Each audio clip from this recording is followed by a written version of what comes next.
안녕하세요. 8월 26일 금요일 말드라에 오신 여러분들을 환영하고 축복합니다.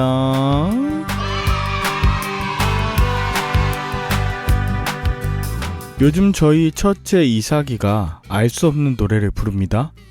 가사를 잘 들어보니 하나님은 우리를 만드셨어요. 하나님을 찬양해요. 하나님은 우리를 축복합니다.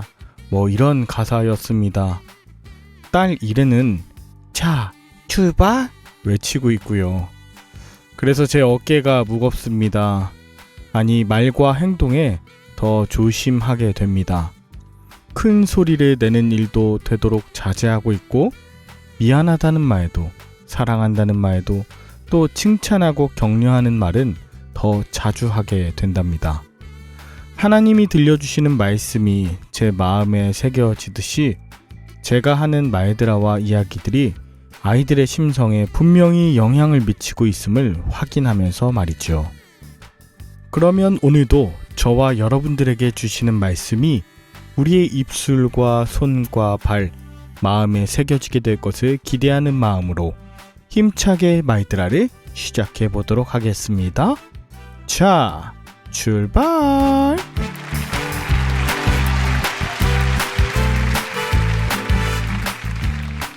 오늘은 마태복음 5장입니다. 마태복음에는 소위 예수님의 설교이자 말씀방이라고 하는 본문이 5군데가 나오는데요.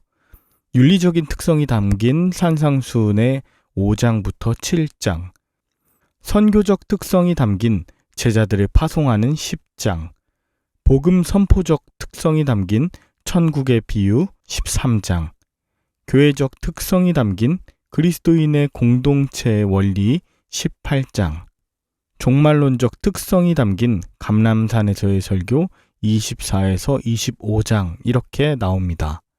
먼저 오늘 본문 1절에서는 예수님께서 무리를 보시고 산에 올라가 앉으셨을 때에 제자들이 나아오고 예수님은 제자들에게 이 산상수훈에 대해서 말씀하십니다. 예수님은 이적을 보고 따르는 무리에서 말씀을 듣고 따르는 제자가 되길 원하십니다. 그러면서 예수님은 심령이 가난한 자가 복이 있다고 말씀하시며 내가 아닌 하나님을 간절히 의지하는 자의 태도, 거기에 복이 있음을 알려주십니다. 또한 온유함은 단순한 성품이 아니라 하나님께 길들여지고 또 하나님의 뜻대로 살고자 하는 것임을 말씀하세요. 오직 하나님의 말씀을 따라 살며 그분의 영광을 위해 사는 자가 약속하신 땅을 기업으로 받고 누립니다. 사람의 인정이나 물질에 목마른 자는 항상 갈증에 시달리지만 의에 줄이고 하나님의 뜻에 목마른 자는 배에 부르게 될 것입니다. 자신이 얼마나 긍휼이 필요한 사람인지 깨닫고 남을 긍휼히 여길 때에 하나님께서 나를 긍휼히 여겨주시며 또한 남을 화평케 하려면 내가 먼저 하나님과 화평하라는 것도 알려주십니다. 자신의 죄를 인정하고 회개하며 하나님 앞에 돌이키는 자에게 하나님의 자녀의 모습이 보이게 됩니다. 그러나 이렇게 하나님의 뜻대로 사는 나를 세상이 박해할 때에 오히려 복이 있다고 선포하시는 예수님이세요.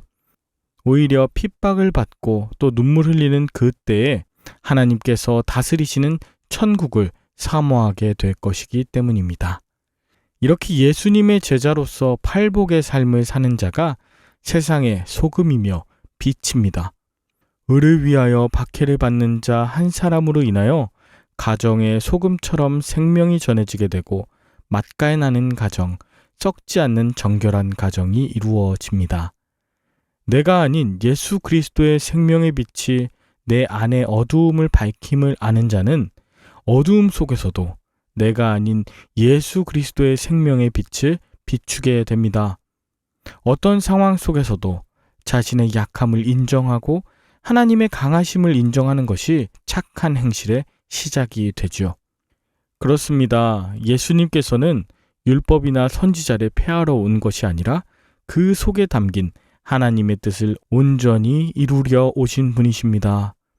서기관과 바리새인들처럼 율법을 다 알고 지켰다고 자기 의를 내세우는 자가 아니라 하나님의 은혜를 의지하는 자가 예수님과 함께 하나님 나라를 사는 자입니다. 더 나아가 예수님은 더욱 구체적으로 모세가 말했던 율법의 근본 정신에 대해 말씀하십니다. 살인하지 말라는 모세의 소극적인 율법에서 미움과 분노로 남에게 상처 준 것을 생각하고 찾아가 용서를 구하며 화목의 예물을 드리라는 내가 살고 남을 살리는 방법에 대해 알려주십니다. 간음하지 말라는 계명에서 더 나아가 보이지 않는 나의 내면의 음욕을 철저하게 찍어내라는 것과 음행을 회개하고 가정을 지킬 것에 대해서도 말씀하십니다. 구약의 거짓 맹세를 하지 말라는 것에서 더 나아가 변명과 과장하는 삶을 버리고 진실한 말을 하라는 것입니다. 눈은 눈으로, 이는 이로 갚으라고 하는 것이 약한 자를 보호하기 위함이라는 율법의 기본 정신을 강조하시고 이웃을 넘어 원수마저 사랑하는 자가 바로 하나님 나라의 백성이자 그리스도의 제자임을 알려주시는 것이죠. 이 세상에서 살아가면서 행복한 사람, 축복받은 인생을 원치 않는 사람이 있을까요? 저부터 정말 행복하고 축복받은 사람으로 살아가고 싶은 마음이 가득한데 오늘 말씀은 진정한 축복의 삶이란 단순히 외부에서 주어지는 만사형통, 부유하고 편리한 삶이 아니라 오히려 그렇지 않은 상황에서 하나님의 말씀을 따라 살고 쓰임받는 바로 내가 복의 근원이라는 것을 깨닫게 합니다. 엎드릴 복자의 축복, 엎드려 낮아지는 소리의 복음, 예수님이 빛나시고 높임받으시는 은혜의 복음을 위해 때로 싱거운 곳에서는 녹아져야 하며 어두운 곳에서 빛의 사명을 감당하며 분노와 미움, 음욕과 보복을 버리고 화평의 사도가 되는 것이 진정 기쁜 복음의 삶이라는 것을 다시 한번 깨닫게 됩니다. 그러므로 저는 이미 저에게 주어진 복음, 즉 예수 그리스도로 인하여 이 세상을 살아가되 넉넉히 이기고도 남는 복된 자의 삶을 살아내고 싶습니다. 아버지의 온전하심과 같이 세상 속에서 온전한 승리자로 살아내라고 오늘도 이 말씀 주신 줄 믿고 오늘 하루도 여러분들의 삶을 응원하며 축복합니다. 함께 기도할까요? 하나님 아버지, 가난과 박해 속에서도 이 말씀 붙잡고 기뻐하며 천국을 사는 우리 되도록 인도하여 주시옵소서. 힘든 환경 속에서 세상의 소금으로 녹아 들어가 치유하고 살리는 자가 되게 하시고 나의 안에 어두움을 밝히시는 생명의 빛으로 나도 어두움을 밝히고 비추는 자가 되게 하여 주시옵소서. 온전하신 주님 따라 원수마저 사랑하고 기도함으로 하나님 나라 백성에 걸맞는 삶을 오늘도 살게 하옵소서. 예수님의 이름으로 기도합니다. 아멘. 오늘도 좋은 하루 되시길 바라며 저는 내일 다시 찾아뵙도록 하겠습니다. 샬롬.